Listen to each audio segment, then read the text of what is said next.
At 2 a.m., a child's silent scream pressed against glass triggered a chain of courage no one saw coming. 5 strangers in leather chose to act, risking everything for a girl they'd never met. It was just past 2:15 a.m. on a biting October night when writer Stone Callahan and his crew, members of the Iron Vultures MC, rolled into a fluorescent-lit gas station off I-40. They'd just wrapped a memorial ride for fallen vets in Nashville. Weary but wired on loyalty and diesel fumes, the air smelled of burnt coffee and exhaust. Ryder swung off his midnight blue Harley, towering at 6'4", his knuckles popping as he stretched. His cut bore the club's emblem, a phoenix rising through chains.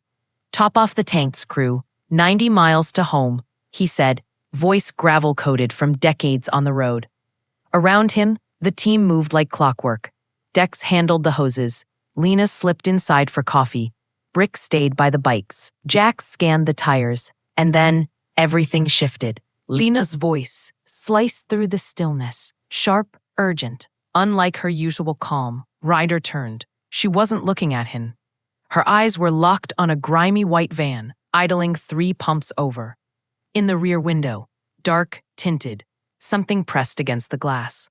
A small palm, pale and trembling. Behind it, a child's face, eyes wide with panic, tear-streaked and desperate. Her lips moved slowly. "Help me." Then a crumpled note appeared, scrawled in wobbly crayon. "Help, taken." 3 heartbeats of silence. Then Ryder's marine training fused with father instinct. "Jax, cut off that van's exit, now." His tone turned glacial. "Brick, dial 911. Lena, keep eyes locked. Dex, inside, watch the front." Dex was already moving.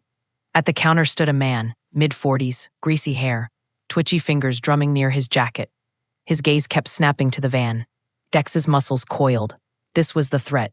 Inside the van, 8-year-old Lily Nguyen's pulse hammered like a trapped bird. Snatched from her grandma's yard 6 hours ago, threatened with a blade, shown photos of her home. She'd stayed silent. Until now. These bikers, tattooed, bearded, intimidating, were her only hope.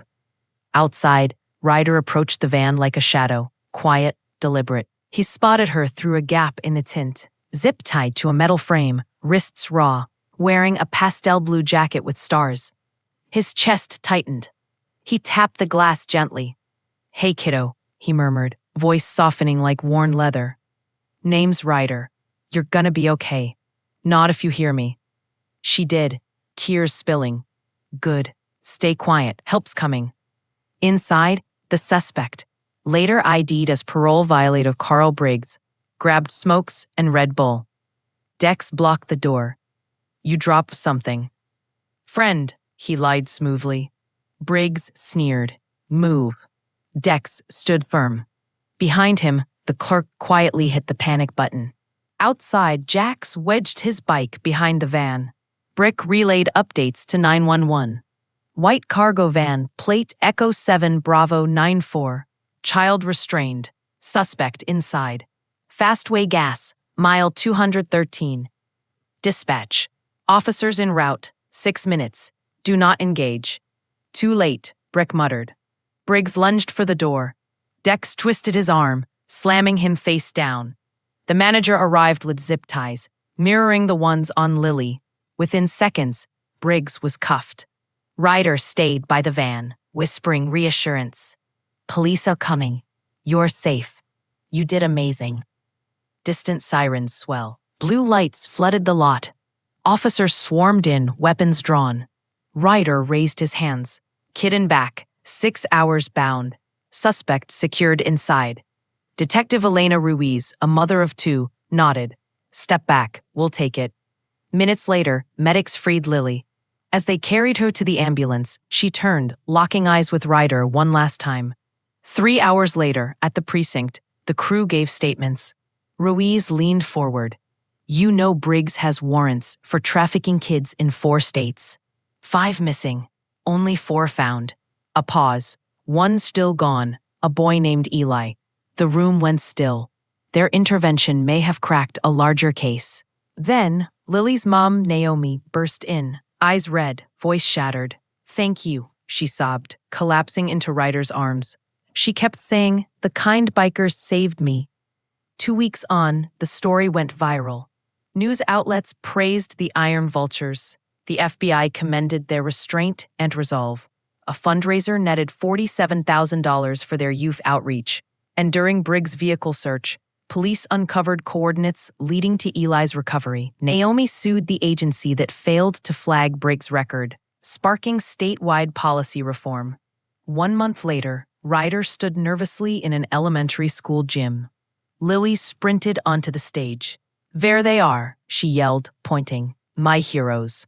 The room erupted. She hugged Ryder fiercely. "I wasn't scared when you came," she whispered. "I knew you'd help." The principal took the mic. "Heroes don't always wear capes. Sometimes they wear patches and ride loud bikes." That night, the clubhouse buzzed, not with engines, but with kids learning safety tips, doing homework, laughing with grown men who chose protection over indifference. The fiercest hearts often hide behind tough exteriors. Real courage means stepping in when no one else will. If you believe heroes ride in unexpected forms, if you've ever doubted someone by their look, hit like and subscribe to Winds of Thought. Because stories like Lily's remind us, light shows up in leather too. Harley engines idling at dawn, gentle piano swell under final line.